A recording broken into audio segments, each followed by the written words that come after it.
Hi friends, எல்லோரும் எப்படி இருக்கிறீங்க? நாங்கள் ரொம்பவே நல்லா இருக்கிறோம்.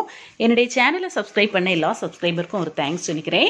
இன்றைக்கி என்ன அப்படின்னா, நைட்டு விளாக் எடுக்கிறேன். நைட்டு ரொம்ப ஒன்றும் எடுக்கலை, இந்த தோரன் மட்டும் எடுத்துடலாம் அப்படிங்கிறதுக்காக முருங்கலை ஒரு பாட்டி வந்து வீட்டு முன்னுக்கு முருங்கலை கொண்டு வந்தாங்க. 15 ரூபாய் இவ்வளவும் வாங்கி தோரன் வச்சிடலான்னு வச்சேன். நிறைய நாளைக்கு அப்புறமா முருங்கலை தோரன் வச்சேன்.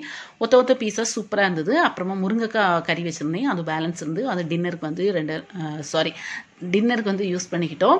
அதுக்கப்புறமா அடுத்த நாள் கோழி கடைக்கு போய் கோழி எடுக்கலாம் அப்படிங்கிறதுக்காக போனேன். அங்கே ரொம்ப ஹாப்பியாக இருந்தது. 135 ரூபாயில் இருந்தது, 118 ரூபாய்க்கு வந்துருந்து. அதில் ஒரு 2.5 கிலோ எடுத்துக்கிட்டு கொஞ்சம் பூவெல்லாம் வாங்க வேண்டியது இருந்து வாங்கிட்டு அது வந்த உடனே தொடுத்து வச்சுக்கிட்டேன். அதுக்கப்புறமா மாமா எர்த்துலேருந்து ஃபேஸ் வாஷ் வந்து ரைஸ் ஃபேஸ் வாஷ் வாங்கினேன். இதுக்கு முன்னே ஒருக்க வாங்கினே தான்.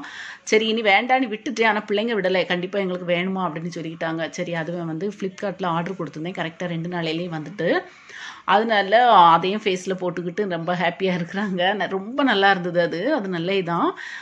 ரிவ்யூ பார்த்தீங்க அப்படின்னா, மற்ற எந்த ஃபேஸ் வாஷ் நிறைய ஃபேஸ் வாஷ் யூஸ் பண்ணியிருக்கேன். அதில் வந்து இந்த ரைஸ் வந்து ரொம்ப நல்லா இருக்குது. அதனால் நீங்கள் கண்டிப்பாக வாங்கலாம். அது வந்து 233 ரூபாய் அந்த மாதிரி தான் இருந்தது. சரி ஓகே, நம்ம வந்து கையோட கொஞ்சம் சிக்கன் வச்சிடலாம் அப்படிங்கிறதுக்காக கொஞ்சம் ஆனியன் எல்லாம் கட் பண்ணிகிட்ருக்கேன். கொஞ்சம் ஃப்ரை பண்ணிக்கிட்டு வைக்கலான்னு பார்த்தேன். அதுக்கு வந்து கொஞ்சம் டைம் எடுக்கும். அதனால இது வந்து ஈவினிங் தான் விளாக் எடுக்கிறேன். அப்படியே அடுத்த நாள் ஈவினிங் இது பிள்ளைங்களுக்கு வந்து இட்லிக்கு காம்பினேஷன் தோசையும் செய்து கொடுத்தோம் அப்படின்னா ஹாப்பியாக இருப்பாங்க.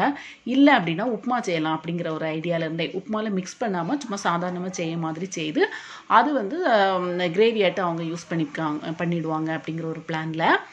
அதுக்கப்புறமா இங்கே வந்து நம்ம கறி வைக்க போலே வச்சிடலாம் அப்படிங்கிறதுக்காக கொஞ்சமாக வந்து ஆனியன் அவசியத்துக்கு தக்காளி பழம், மஞ்சள் தூள், சால்ட்டு எல்லாம் போட்டு தக்காளி பழம் ஒரே ஒரு தக்காளி பழம்லாம் கட் பண்ணி போட்டு சூப்பராக ஒரு 3 விசில் வச்சு சூப்பராக வெந்து இருந்தது. அதுக்கப்புறமா பிளான் மாறிட்டு இட்லி தோசை ஒன்றும் செய்யண்டா, நம்ம வந்து ரவை தானே செய்திடலாம் அப்படிங்கிறதுக்காக ரவையும் செய்து அதில் நான் ஆல்ரெடி சொன்னே போல் மிக்ஸ் பண்ணாமல் நமக்கு வந்து செப்பரேட்டாக வச்சு நம்ம வந்து அவசியத்துக்கு எடுத்து சாப்பிட்டுக்கலாம் அப்படிங்கிறதுக்காக அந்த வேலை. இங்கே சாயமும் வச்சுக்கிட்டேன். இங்கே வந்து பேலன்ஸ் நமக்கு வந்து பாத்திரம்லாம் ஓவர் ஆகிட்டு கழுகுறதுக்கு அதையும் அப்பப்போ கழுகி இருக்கிறேன். நம்ம வந்து என்னதான் சிக்கன் விரும்பிகளாக இருந்தாலும் என்னவோ இந்த தடவை வந்து ஒரு 3 வாரம் சிக்கன் சாப்பிடாம இருந்துக்கிட்டோம். இல்லைன்னா ஏதாவது ஒரு நான்வெஜ் நம்ம எடுப்போம், இல்லைன்னா ஒரு வாரம் வேணா கேப் விடுவோம். ஆனால் வந்து இந்த தடவை 3 வாரம் இருந்ததே பெரிய அபூர்வமாக இருந்தது. ஏதோ ஒன்று இழந்தது போல். சரி இந்த தடவை எப்படியாவது சிக்கன் எடுத்துடணும் அப்படிங்கிறதுக்காக இடநாள் தான் வியாழக்கிழமைன்னு நினைக்கிறேன். அம்மா வியாழக்கிழமை எடுத்து நாங்கள் சாப்பிட்டுக்கிட்டோம். இனி ஞாயிற்றுக்கிழமை பார்த்தீங்க அப்படின்னா நமக்கு வந்து குருத்துவால ஞாயிறுலாம் இருக்கிறதுனால சர்ச்சில் வந்து கஞ்சி அந்த மாதிரிலாம் இருக்கும். அதுக்கப்புறமா ஈவினிங் வந்து ஒரு கெஸ்ட் வீட்டுக்கு போக வேண்டியது இருக்குது. அப்படிலாம் இருக்கிறதுனால அன்னைக்கு நமக்கு வந்து அவாய்ட் பண்ணிடுவோம், சிக்கன் எடுக்க மாட்டோம். அப்போ அதனால இன்னைக்கு கண்டிப்பாக எடுத்துடணும் அப்படிங்கிறதுக்காக எடுத்து அந்த வேலைகள் நடந்துட்டு இருக்குதுக்கு நமக்கு பாத்திரங்களும் ஓரளவு கழுகி முடிச்சிட்டு அதுக்கப்புறமா இங்கே சிக்கனுக்கு வந்து நமக்கு வந்து இஞ்சி பூண்டு பேஸ்ட்டு தீந்து போச்சு. அதனால அதுவும் நம்ம அரைச்சி எடுத்துடலாம் அப்படிங்கிறதுக்காக கொஞ்சமாக இப்போ வந்து இது ஒரு மாதத்துக்குலாம் வைக்கணும் அப்படின்னா கண்டிப்பாக நம்ம வந்து வாட்டர் ஆட் பண்ணாமல் அரைக்கணும், ஆயில் அப்ளை பண்ணி தான் நம்ம அரைக்கணும். இங்கே அப்படி இல்லை, நமக்கு வந்து ஒரு 2-3 நேரத்துக்கு செய்கிற மாதிரி. அதாவது இன்றைக்கி கொஞ்சம் சிக்கன் கறி வைப்பேன், 2 நாள் கழிச்சு கொஞ்சம் இப்படி இருக்கிறதுனால கொஞ்சமாக தண்ணி ஊற்றி அரைச்சி நம்ம வந்து சர்வ் பண்ணி வச்சுக்கலாம் அப்படிங்கிறதுக்காக அதுவும் செய்துக்கிட்டே இங்கே வந்து ரவை ரெடி ஆகிட்டு இருக்குது. ரவையை வந்து எவ்வளோக்கு நல்லா வறுக்குமோ அவ்வளோக்கு நல்லாயிருக்கும். எனக்கு வந்து இந்த ஸ்டவ் வந்து ஒரு ப்ராப்ளம். 3 ஸ்டவ்வுமே ஒரு பர்னரில் வந்து நல்லா என்ன சொல்லுவோம் ஃப்ளேம் நல்லா வரும். ஆனால் இந்த ஃபஸ்ட்டு இதில் தான் நல்லா வரும். ஆனால் இந்த தடவை அது வந்து ரொம்ப டிம் ஆயிடுச்சு. அதனால வறுக்கிறதுக்கெல்லாம் சோம்பல் தனப்பட்டு டகர்னி விட்டுட்டேன். அது வந்து கொஞ்சம் கட்டி பிடிச்ச மாதிரி இருந்து ரவை. ஆனால் இங்கே கிரேவி வந்து சூப்பராக ஆகிட்டு நான் வந்து ரொம்ப சின்னதாட்டு கட் பண்ணண்டா அப்படின்னு தான் வாங்கிட்டு வந்தேன். வந்ததுக்கப்புறம் நானே சின்னதாக கட் பண்ணிக்கிட்டேன். இங்கே வந்து ரவைக்கு தண்ணியெல்லாம் கொதிக்க வச்சாச்சு. நம்ம தாளித்து இஞ்சி பச்சை மிளகாய் எல்லாம் போட்டு சூப்பராட்டு செய்துக்கிட்டோம். இந்த வீடியோ பார்த்தீங்க அப்படின்னா ஷார்ட் வீடியோவுக்கு வேண்டி எடுத்தது. அதனால தான் இதில் வந்து அது சின்னதாட்டு இப்படி தெரியுது. லாங் வீடியோவாக எடுக்கிறதுக்கு மறந்துருக்கேன். இப்போ இதில் பார்த்த பிறகு தான் எனக்கு தெரிஞ்சுது. அது சாப்பிட்டுக்கிட்டோம். அதுக்கப்புறமா அப்படியே பிரேக் விட்டுட்டு அடுத்த நாள் லஞ்சுக்குள்ளே தான் இப்போ எடுத்துகிட்ருக்கேன். இங்கே பார்த்தீங்க அப்படின்னா இங்கே வந்து வெண்டைக்காய் அதுக்கப்புறமா கத்திரிக்காய்லாம் போட்டு ஒரு கிரேவி வச்சிடலாம் அப்படிங்கிறதுக்காக எல்லாமே கட் பண்ணி வதங்கக்கூடியதான் வதக்கிட்டு இருக்கேன். இங்கே வந்து பீர்க்கங்காய்னு சொல்லுவோம். அந்த பீர்க்கங்காய் வந்து நிறைய நாளாச்சு. கேரளாவில் இருக்கப்போ ஒரு தடவை வாங்கி சாப்பிட்ருக்கேன். அதுக்கப்புறமா இப்போ மார்க்கெட்டில் வந்து அவருக்கு வாங்கினேன். அப்போ சரி நம்ம இன்றைக்கி செய்திடலாம் அப்படின்னு செம்ம டேஸ்ட்டாக இருந்தாலும் எவ்வளோக்கு தேங்காய் போட போடமோ அவ்வளோக்கு ரொம்ப நல்லாயிருக்கும். அந்த வேலைகள் தான் நடந்துட்டுருக்கு. ரொம்ப வேக விடணும்னு வேண்டாம், ஒரு 2-3 கொதிப்பிலே சூப்பராக கொஞ்சம் தண்ணி விடணுன்னே வேண்டாம், நம்ம கழுகி வச்சிருக்க அந்த தண்ணியிலே நமக்கு வந்து சூப்பராக அது வந்துடும். அதில் வந்து பச்சை மிளகும் ஆனியனும் தேங்காயும் மட்டும் தான் போட்டிருக்கேன். அவசியத்துக்கு சால்ட்டும் போட்டு சூப்பராக துவரன் போல் எடுத்துக்கிட்டேன். நான் இன்னைக்கு வந்து பிள்ளைங்க டிவி பார்த்துட்டே இருக்காங்க. இந்த பெட்ரூமில் ஜன்னல் வேறு திறந்து போட்டிருக்கேன். அது என்னென்னா காரு சவுண்டெல்லாம் அப்பப்போ கேட்குது, கொஞ்சம் அட்ஜஸ்ட் பண்ணிக்கோங்க. அதுக்கப்புறமா இங்கே காய் வந்து வேக தொடங்கிட்டு, நான் ஆல்ரெடி சொல்லி போல் அந்த வெண்டைக்காய் கத்திரிக்காயெல்லாம் போட்டு கறி வச்சா பிள்ளைங்களுக்கு நல்லா பிடிக்கும்.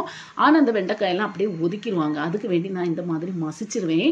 அப்போ வந்து அது அந்த தேங்காயோடு சேர்ந்து அது வந்து ஒரு குழம்பு போல் ஆகையினால கண்டுபிடிக்க மாட்டாங்கன்னு இல்லை, அது பறக்கி வைக்க முடியாது. அப்போ நான் சொல்வேன் இது நல்ல ஹெல்த்தி ஃபுட்டு, சோத்து கூட அப்படியே விரசி சாப்பிட்ருங்க அப்படின்னு சொல்லி நான் சொல்லுவேன். உடனே அதே ஃபாலோ பண்ணிடுவாங்க. அதனால இன்றைக்கி வந்து இந்த ஸ்பேட்டில் வச்சு மசிச்சு வச்சிடலாம் அப்படிங்கிறதுக்காக நல்லா போட்டு மசிக்கிறேன். இதுக்கு வந்து தேங்காய் கூட தேங்காய் அரைச்சி ஆட் பண்ணணும்.